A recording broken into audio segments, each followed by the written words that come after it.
No todo el mundo tiene un cegal. Ahí tenéis el titular, así que a cuidarse.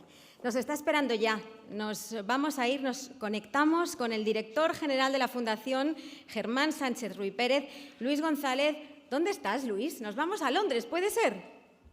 Estoy un poco más arriba, en una ciudad universitaria que hay en Inglaterra, y es ridículo que esté dando la bienvenida en nombre de la Fundación Germán Sánchez Ruy Pérez a nuestro auditorio desde fuera, pero son las cosas de la vida. Pues está bien. Decía María José, no todo vale en cuanto a fondos europeos. Son fondos que empujan al sector a transformarse y a gestionar la incertidumbre. Deseando escucharte.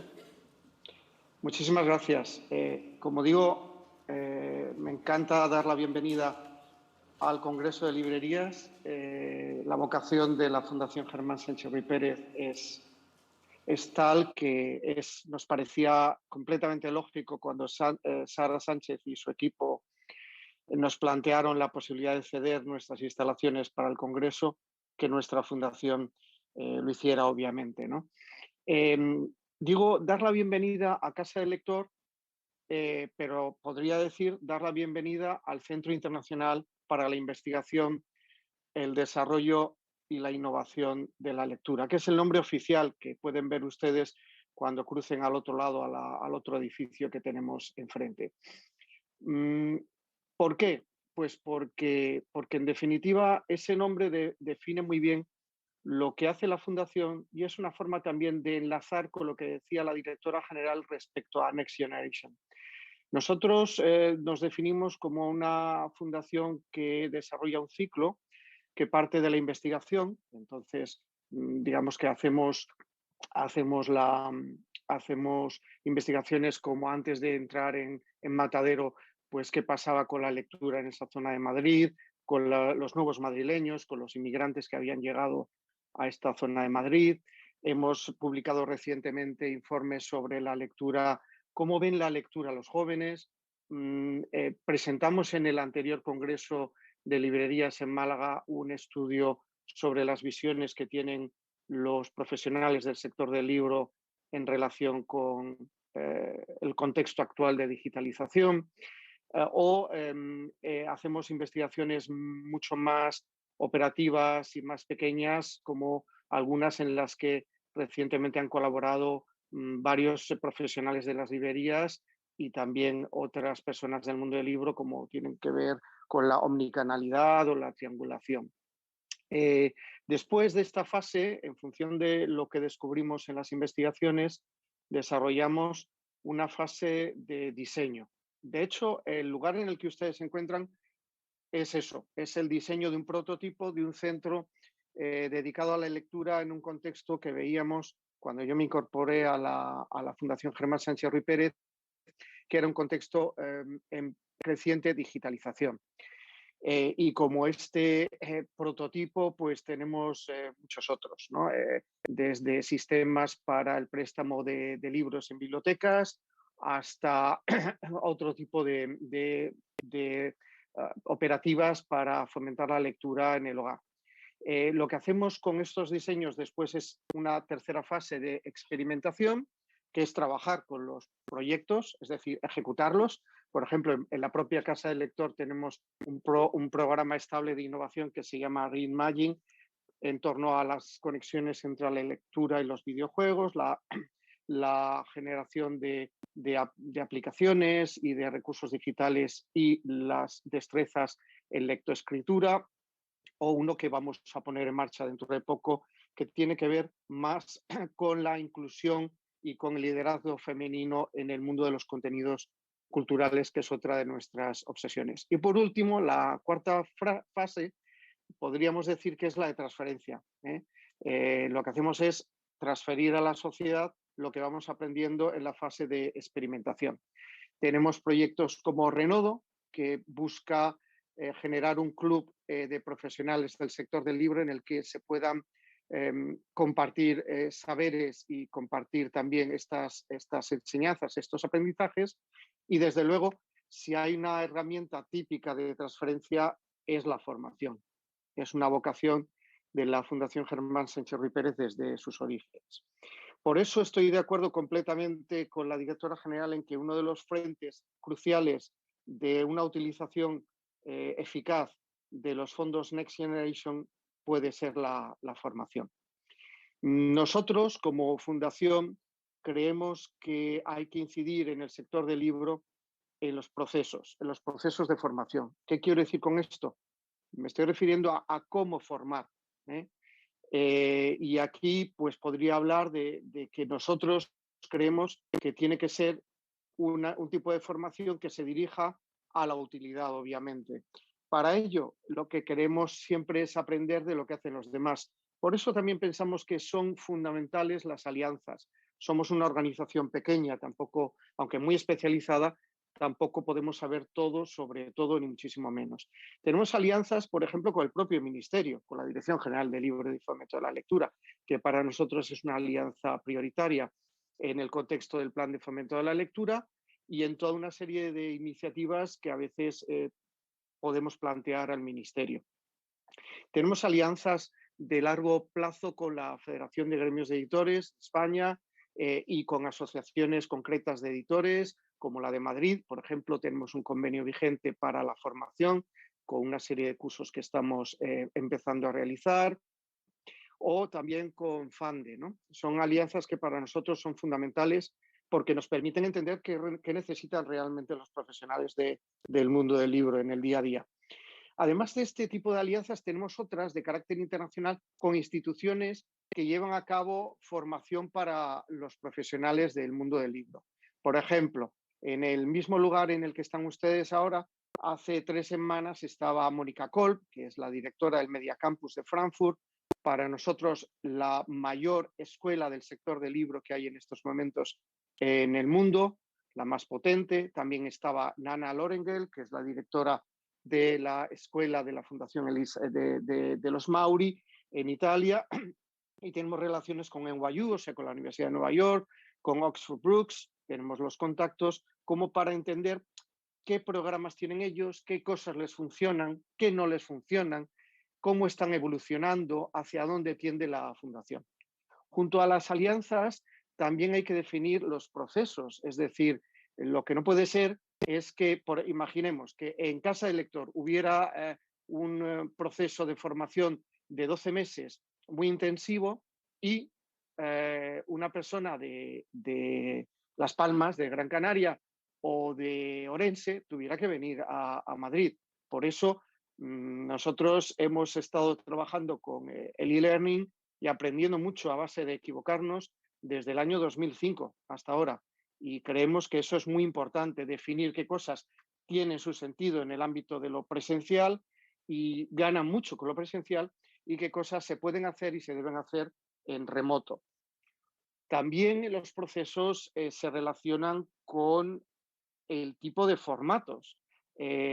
Puede haber itinerarios que estemos diseñando de largo alcance, es decir, podemos estar hablando de cursos de un año, por ejemplo, o incluso plurianuales, pero puede haber cursos con una gran granularidad, por decirlo de alguna manera, es decir, sesiones muy cortas, muy intensas. Podemos pensar en los bootcamps que hacemos también con Ironhack, que son experiencias intensivas de personas que se encierran a lo mejor durante una semana en casa del lector para aprender y trabajar también conjuntamente sobre algo determinado. Podemos estar hablando de procesos participativos también, que no sea solo una persona explicando algo, sino los propios profesionales de la librería trabajando juntos con personas que les están explicando algo, o aplicación de procesos formativos a casos específicos. Y luego el otro aspecto sobre el que hemos investigado durante estos años es de qué tenemos que, digamos, aprender o de qué tendríamos que concentrarnos a la hora de definir los contenidos de la formación. Me quedo con los conceptos que ha dicho la directora general. Práctico, útil y evidentemente hacia la transformación. Quiero ser brevísimo, quiero utilizar menos tiempo que el que me han dado, porque así reduzco las probabilidades de que la conexión falle o ocurra cualquier problema. pero quiero subrayar esta parte de los contenidos, en el sentido de que tenemos que ir hacia lo que verdaderamente requiere una librería. ¿Y de qué estamos hablando? Estamos hablando del objetivo de la formación. He dicho que tiene que ser útil, me he remitido a las palabras de la directora, tiene que permitir la transformación y diría más, tiene que permitir el que las librerías sean negocios eh, rentables, que ganen más dinero y que crezcan. Estaba escuchando antes y voy a contar una anécdota de ayer por la tarde, cuando venía desde Heathrow hasta aquí por carretera. Hay huelga de trenes estos días en Gran Bretaña. Y yo conozco muy bien este país, pero muy bien, muy bien. Pero no había estado desde el inicio de la pandemia. Me ha sorprendido el cruzarme con un incesante flujo de camiones inmensos, azules, con una gran sonrisa en el lateral de los camiones. Me parecía estar viviendo una distopía.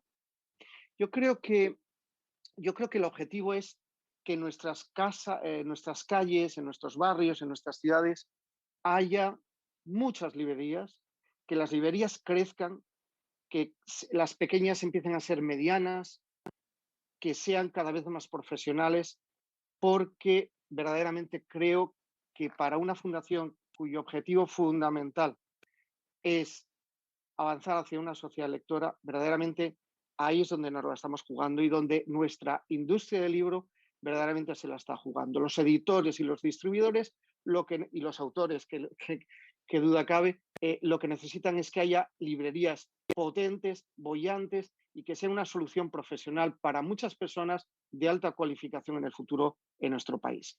En ese proyecto, en cualquier idea que tenga que ver con Next Generation o cualquier iniciativa de esta naturaleza, ahí voy a pasar del usted al tú en este momento y al final nos vais a encontrar siempre como fundación. Eso era lo que os quería transmitir desde aquí.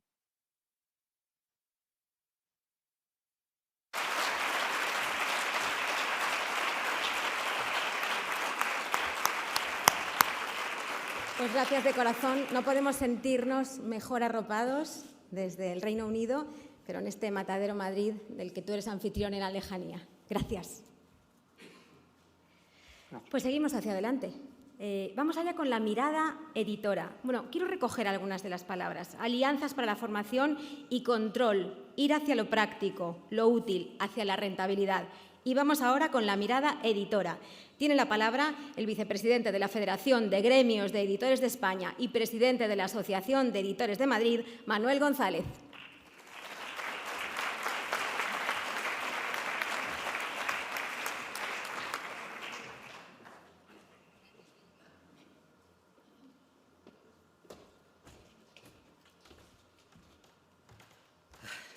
Buenos días.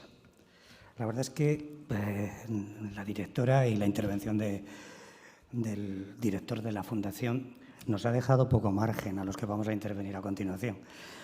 Pero bueno, ya se lo he dicho a ella, así que es hacer público lo que todos hemos oído. Sin embargo, hay una cosa que a mí me parece importante, me parece fundamental, aparte de dar una primera introducción de agradecimientos, por supuesto, a la Junta Directiva de CEGAL por invitarnos a los editores a estar aquí. Somos parte de una familia, yo siempre lo digo, y como siempre en todas las familias, ya sabéis lo que se dice, ¿lo habéis pasado bien o en familia? Pues hay momentos en los que las relaciones familiares se complican, pero la voluntad de entendimiento y la necesidad de ese entendimiento nos obliga a reconstruir los desacuerdos y buscar fórmulas de entendimiento y de concordia. Y yo creo que afortunadamente lo hemos conseguido. Lo hemos conseguido en una retrospectiva de lo que acaba de mencionar nuestra directora general. Y cuando digo nuestra, es que a raíz de sus palabras muchos habéis podido apreciar que no es alguien ajena a este mundo. Tiene una trayectoria profesional antes de dedicarse a estos menesteres de la mala vida de la política, que la acredita como una profesional del mundo de la edición. Y eso ha permitido que cuando hemos pasado estos terribles años de incertidumbre y de complicaciones, pues la interlocución que hemos tenido dentro de la Administración ha sido de una persona que sabía de lo que estábamos hablando y que era sensible. Con lo cual, este agradecimiento tiene que ver con la suerte que hemos tenido, porque nos podría haber pasado algo mucho peor, y es haber tenido a una persona que no hubiera tenido esa sensibilidad, y sé de lo que hablo. Y yo creo que también algunos de vosotros lo sabéis. En consecuencia, con todo esto, pues es verdad que los fondos Next Generation llegaron de una forma, digamos, inopinada. Cuando hace algo más de 2 años en Málaga estábamos con aquel tiempo estupendo allí al lado del mar y tan contentos, aunque ya se atisbaba algo de lo que estaba llegando desde Italia y desde China, pero no pensábamos que nos íbamos a encontrar con esto. Una vez que estalló y empezaron las verdaderas dificultades, sobre todo las derivadas del confinamiento, yo quiero resaltar que el proceso de ayudas que se solicitaron, de la necesidad de articular medidas de urgencia para paliar los efectos del confinamiento, no fue algo improvisado. Ella, María José, lo explicaba bien, y a través de la creación de Fedecali, de la Junta Directiva de Fedecali, en la que están presentes no solamente la Federación de Editores de España, sino también CEGAL, naturalmente, y los distribuidores, con José Manuel Anta, y también, por supuesto, el sector de la impresión. O sea, ahí fue necesario también, hay que tener en cuenta que en la Federación de Cámaras del Libro, de la que formamos parte 4 cámaras, pues también están presentes los gráficos, y es importante que haga una mención, y es la importancia que tiene la industria gráfica en todo nuestro negocio. En este momento, más o menos el 70% de la producción editorial que llega a las librerías, en forma de libros impresos, está concentrado en menos de 15 grandes imprentas. Esas imprentas no tienen una dedicación exclusiva al mundo del libro, sino que combinan la publicación de obras en papel con otro tipo de producciones para todo tipo de obras impresas, catálogos, revistas y material impreso, incluidos cartonajes y embalajes. Todo esto implica que en algún momento también tendremos que abordar, es más una responsabilidad de los editores que de los libreros, pero sí que tendremos que abordar la situación por la externalización que se ha hecho del sector editorial y del sector fundamentalmente de la impresión a través de la imprenta fuera de nuestras fronteras. Y cuando hablo fuera de nuestras fronteras es que me estoy refiriendo a fuera de las fronteras europeas, fundamentalmente en Asia. Eso nos está condicionando, ha generado en algunos casos problemas de abastecimiento. Ya sabéis que ha habido polémicas acerca del coste del papel, la repercusión que la inflación puede tener en los precios de los libros, el encarecimiento de la energía, que ha contribuido también a que los precios de la electricidad encarezcan, lógicamente, las facturas que nos trasladan a los editores cuando imprimimos.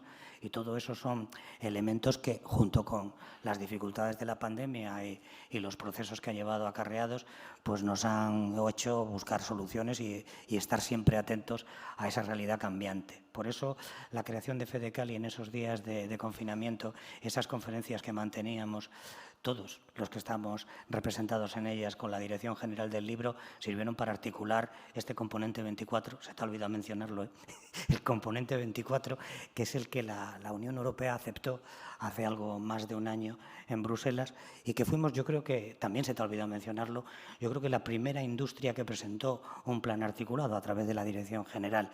El asesoramiento que Fedecali brindó a la Administración española, al Ministerio de Cultura y a la Dirección General del Libro, sirvió para que supiéramos de lo que estábamos hablando y que Bruselas lo aprobara con bastante celeridad, porque yo creo que fue en el mes de junio, hace prácticamente un año, cuando recibimos el visto bueno, y a partir de ahí, lógicamente, empezaron a desbloquearse una serie de proyectos que están relacionados con una serie de apuntes que tengo aquí.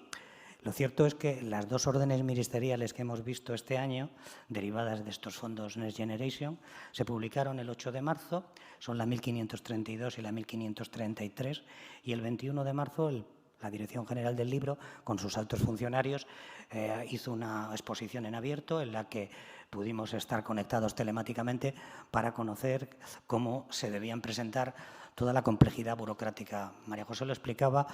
estos fondos tienen unas características, y es que no se atienen a unos procedimientos regulados en la Administración. Es verdad que están dentro del espacio que marca la Ley General de Subvenciones del Estado y el reglamento. Es una ley con un reglamento asociado y, por tanto, el marco legal en España existe, pero también es conveniente recordar que, formando parte de una comunidad en la que hay procesos de asignación de recursos y de funcionamiento administrativo diferentes a lo que es el marco legal español, pues hemos tenido que ver cómo esa realidad se ha impuesto, y por eso las 2 órdenes ministeriales que se dieron a conocer el 8 de marzo y cuyo cumplimiento para la presentación de las solicitudes y las ayudas ha terminado este viernes, ¿no? El pasado viernes, 19 de junio. Bueno, pues es cierto que si esa primera fase quedan, creo, y si no que me corrija quien más sabe de esto, quedan 13 millones de euros, algo más de 13 millones por asignar a procesos de formación como los que acaba de mencionar Luis González, que son importantísimos, no solamente porque es un sector que necesita una transformación, y cuando hablo del sector no me refiero exclusivamente al sector de las librerías. Creo que el sector editorial, que también en la orden ministerial 1532 recibía 1.710.000, pero el resto de los 10.730.000, 9.020.000, prácticamente más del 60% estaban destinados a la distribución y a las librerías, en procesos de digitalización y de organización interna del negocio librero. Esto es muy importante porque, como todas las familias a las que me refería antes, nosotros, cuando hemos planteado a la Dirección General este asesoramiento, estas propuestas, lo que hemos hecho es tener en cuenta que el sector librero, para nosotros, sobre todo para el 90% de las pequeñas editoriales, pero también las grandes, y es que es algo que no se puede hacer exclusión, necesitan un tejido diversificado de librerías. A mí me parece excelente el lema que habéis elegido, porque sin una diversificación en todo el territorio, sin una capacidad de especialización y sin un sistema de llegar al cliente ágil y dinámico, es imposible que una industria editorial como la nuestra, que publica casi 80.000 títulos al año, tenga capacidad de poder llegar a todo ese público. Es verdad que los procesos de asignación de esas cantidades, pues por la cuantía y por el propio procedimiento, ha podido generar en algunos casos algo de decepción, o porque parecía que no eran cantidades suficientemente elevadas. Pero también hay que atender a la realidad política por un parte y económica, pero también hay que atender a la realidad de las pequeñas empresas, para las que 5.000 euros para digitalizar algo de su fondo, lo más interesante, lo que más puede tener contenido y puede servir para dinamizar el catálogo, también es muy, muy importante. Aún quedan esos 13 millones que confiamos que en algún momento puedan ver la luz a lo largo de este año, y esos 13 millones van a estar destinados fundamentalmente a procesos de formación de inteligencia artificial aplicada a todos los sectores del negocio. Esto de la inteligencia artificial es un componente muy importante que la Unión Europea destaca, junto con, lógicamente, el respeto a todos los procedimientos de medio ambiente y a la conservación y el impacto sobre la huella de carbono, todo lo que tiene que ver con la preocupación medioambiental. Pero sí es muy importante resaltar que todo el dinero que aún se tiene que asignar, aún quedan de los fondos europeos partidas muy importantes que no son de la esfera concreta del Ministerio de Cultura, pero a los que me voy a referir. Hay un PERTE que se ha publicado en el mes de marzo, el PERTE de la lengua, de la nueva tecnología de la lengua. Este PERTE está dotado, es una cantidad muy importante, con 1.100 millones de euros. Esos 1.100 millones que los articula, que los lleva con una comisionada nombrada también en esta primavera, Cristina Galach, es el Ministerio de Economía y de Transformación Económica. Este ministerio, con la vicepresidencia de Calviño, que es la responsable de este área ministerial, pues tiene a su vez 14 proyectos tractores que tienen que ver con procesos como es la extensión del español como lengua, una de las lenguas más habladas del mundo. Tener en cuenta que en este momento, por ejemplo, en España, y compran libros de aprendizaje del español como lengua extranjera, hay 900.000 estudiantes. Hay dinero para que esos estudiantes tengan materiales docentes. Bueno, a mí no me gusta decir materiales, libros, tengan libros. Y esos libros también, a través del Instituto Cervantes, pueden salir fuera de nuestras fronteras en mecanismos de exportación para aquellos centros que imparten español. Y luego también hay partidas importantísimas dentro de esos 14 proyectos tractores que tiene este plan de fomento de la lengua española, que tienen que ver con la propia imagen de España como potencia cultural. No somos una potencia económica, no somos una potencia militar, no somos una potencia tecnológica, pero sí que tenemos un tesoro cultural y es el de nuestra lengua, nuestras tradiciones, la literatura, pero también nuestra propia historia y el devenir de nuestros grandes acontecimientos que nos dan una proyección internacional muy interesante. Y eso es importante porque es un país que recibe millones de visitantes, es un país que tiene una atracción para los estudios no solo de estudiantes europeos, sino también de Estados Unidos, y en concreto en Estados Unidos todos sabemos que dentro de unos años, en 2060 es cuando se ha establecido, Estados Unidos será el segundo país con más hispanohablantes. Y, por tanto, tenemos que fijarnos en que las posibilidades de que nuestros libros, de que nuestra lengua y de que nuestra capacidad de expansión en otros mercados se dé, está relacionado fundamentalmente con nuestra cultura, con nuestra lengua. También hay un capítulo importante que es el de la situación del profesorado. Y esto me va a dar lugar a tener que hacer alguna intervención en relación a una polémica que hemos vivido todos las últimas semanas aquí en Madrid, especialmente en relación a los libros de texto. No es razonable que los libros de texto se conviertan en materiales arrojadizos, aunque desgraciadamente año tras año tenemos una polémica fundamentalmente en relación al precio y a quién tiene que pagar los libros de texto, si las familias o las administraciones, como si el dinero fluyera de una especie de manantial mágico y no saliera de la contribución que todos hacemos a través de los impuestos.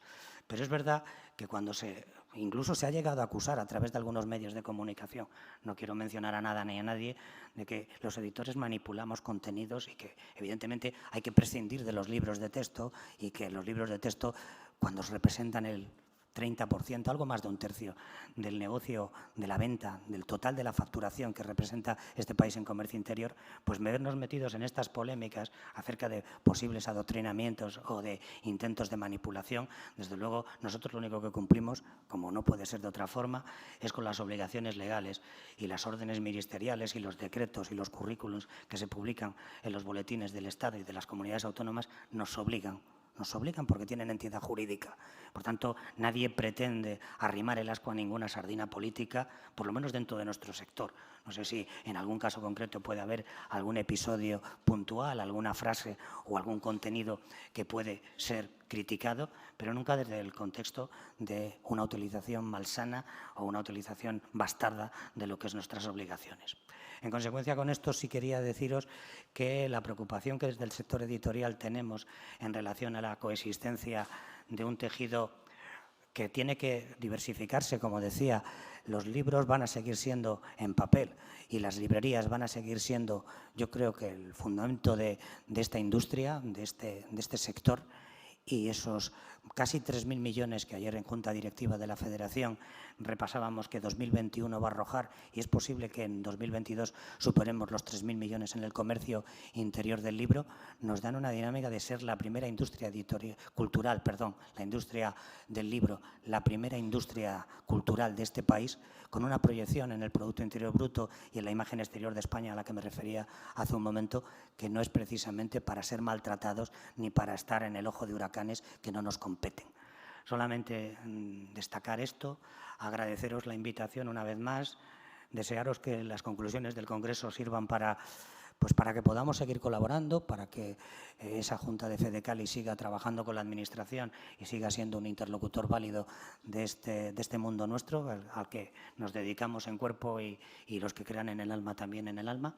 Y a partir de ahí solamente desearos lo mejor, que haya mucha suerte y que este año y este verano pues las cosas vayan bien. Muchas gracias.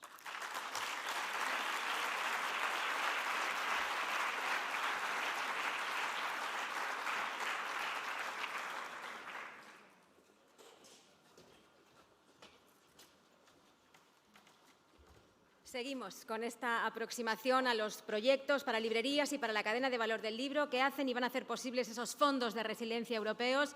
Tiene ahora el turno de palabra el vicepresidente de CEGAL, Miguel Iglesias.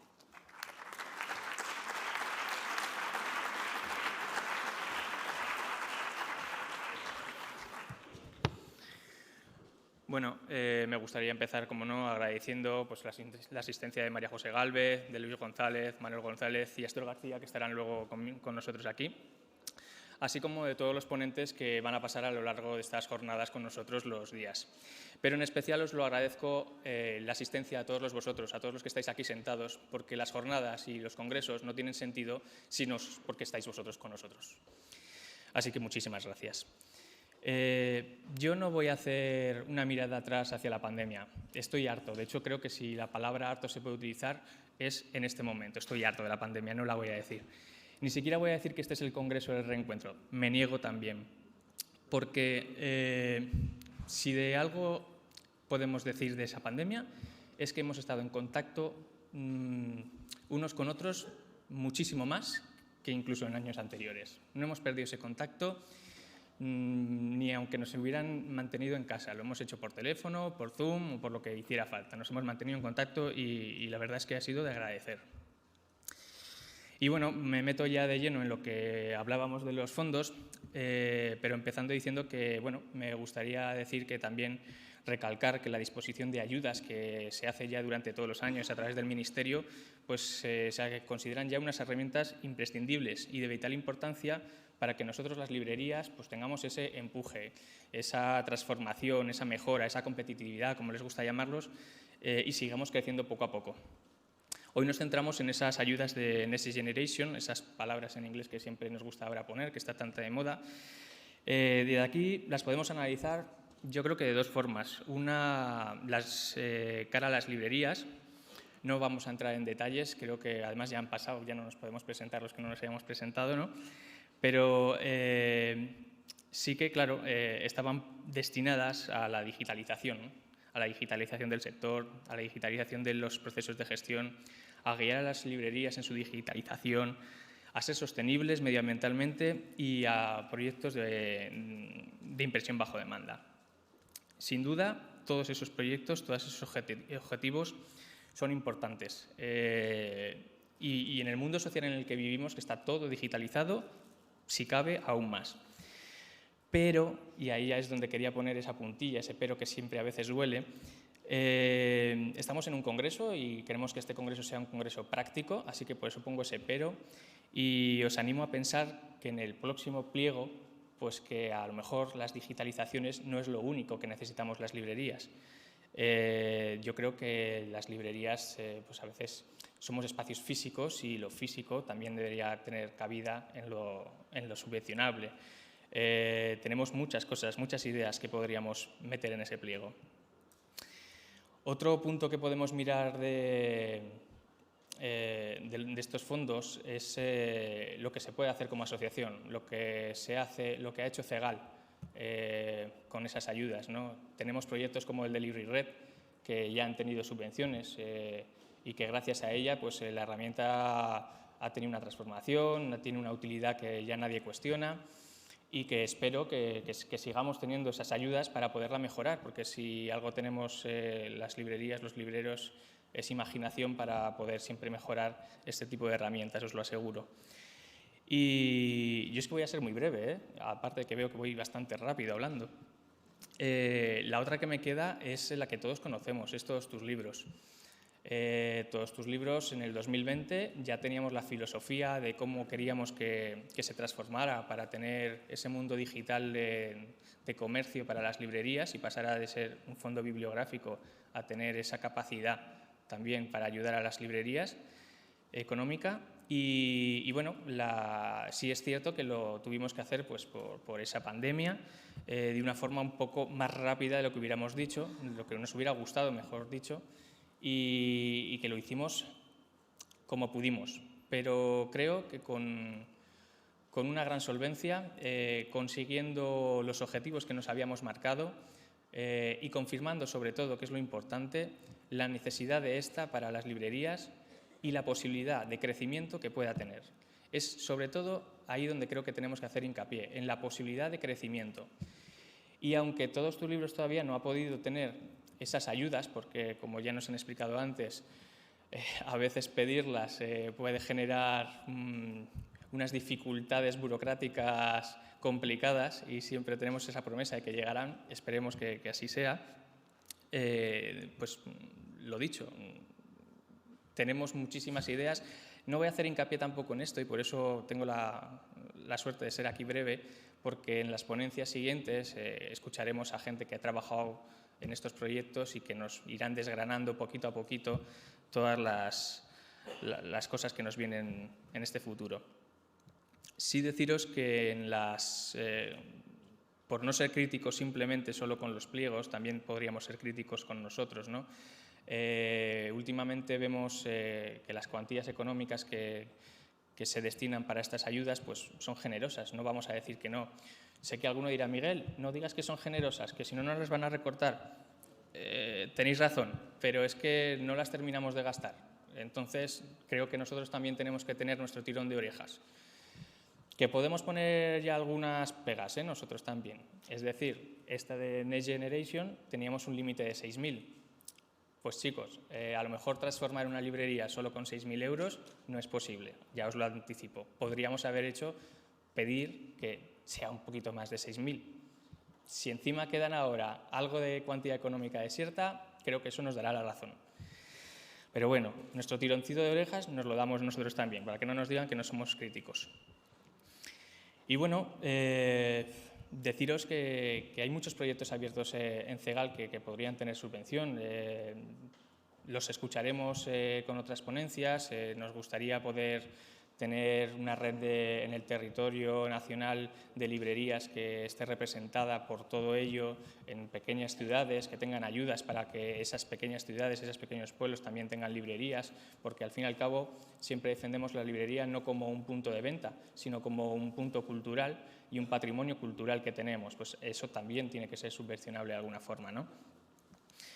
Y bueno, no me quiero, como os he dicho, enrollar mucho. Creo que además ya hemos tenido un primer empiece bastante duro y bueno, os deseo que todos paséis un congreso lo más práctico posible y sobre todo pues que lo disfrutemos. Muchísimas gracias y bienvenidos.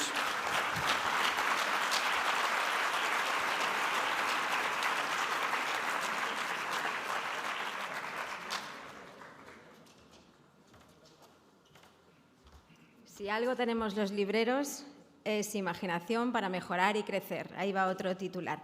Y concluimos esta primera ronda de ponencias con los distribuidores. Tiene la palabra el secretario general de la Agrupación de Distribuidores de Libros y Ediciones y miembro de FANDE, Astor García.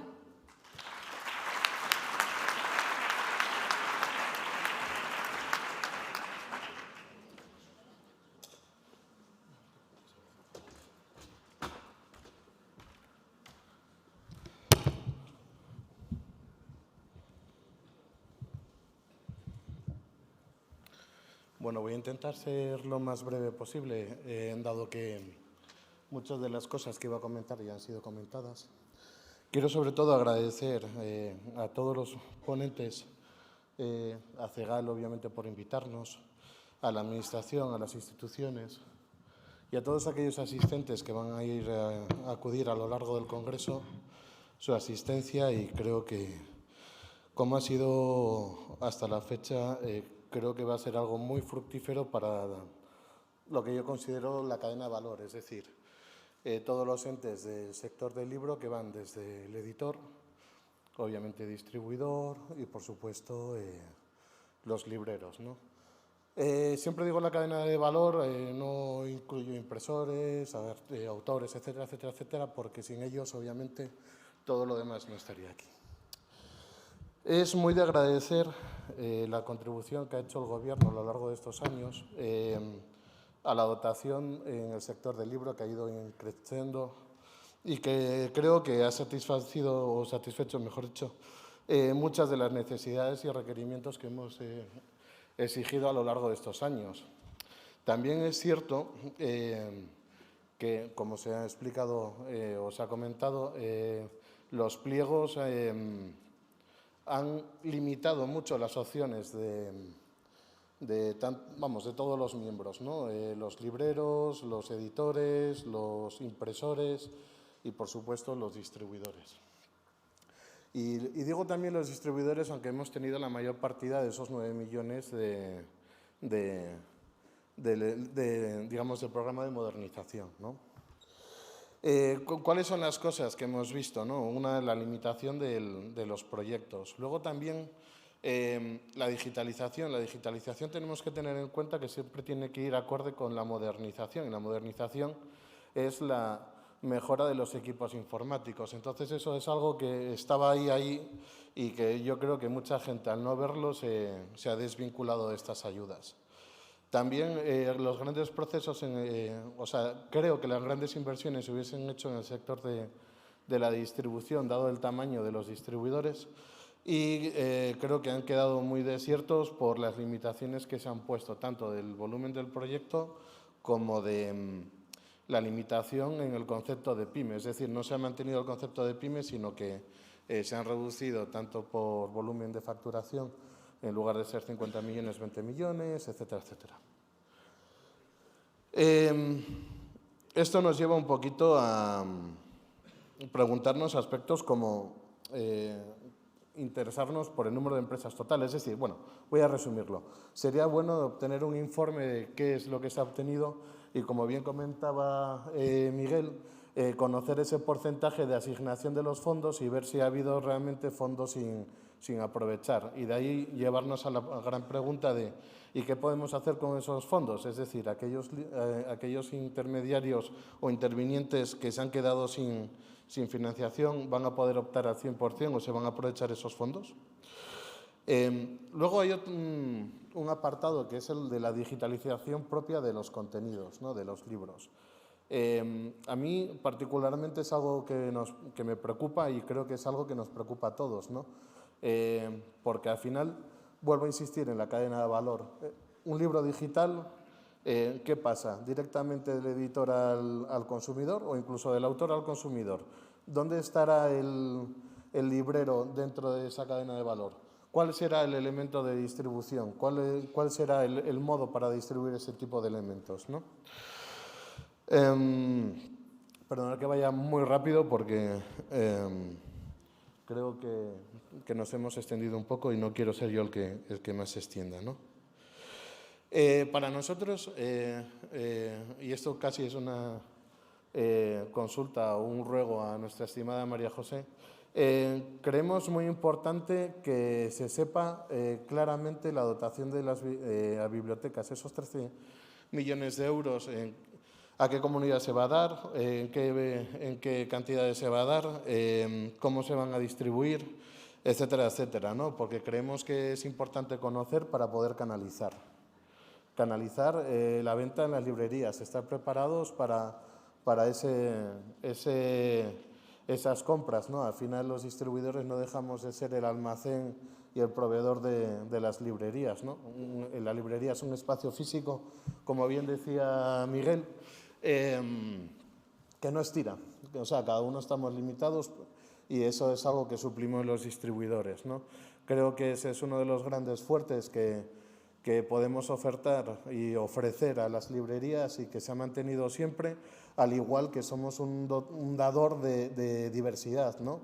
Precisamente los distribuidores, sobre todo aquellos pequeños, medianos, somos los que distribuimos en líneas generales las editoriales independientes de este país y que somos los que precisamente damos la diversidad cultural que tanto hemos hablado, ¿no?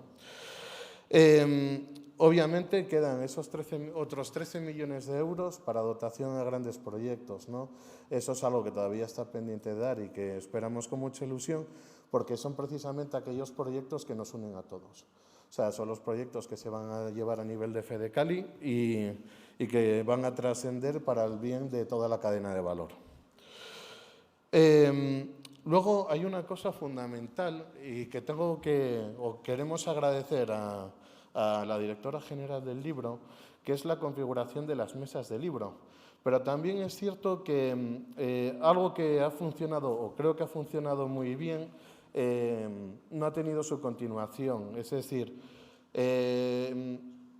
yo siempre he visto el sector del libro como un sector que no estamos ligados al 100%. O sea, siempre hay cositas que nos echan o que nos separan, ¿no?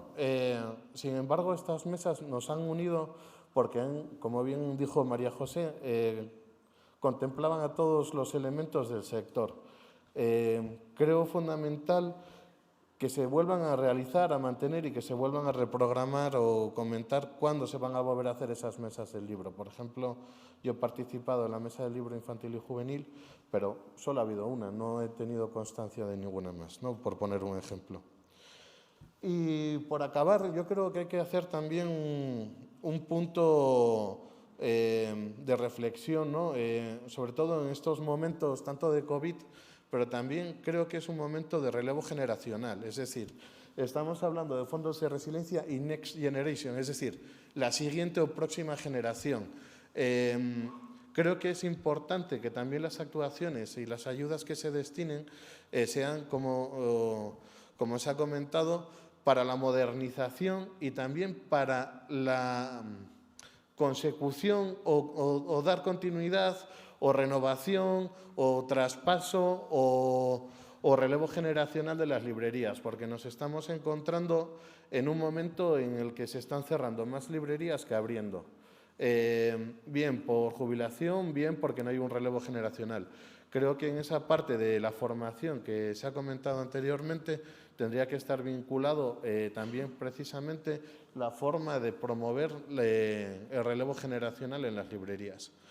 Y bueno, agradeceros a todos estos minutos que me habéis prestado. Lamento haber sido tan escueto y tan rápido en mi exposición, pero bueno, creo que todo lo importante ya se había comentado. Muchas gracias.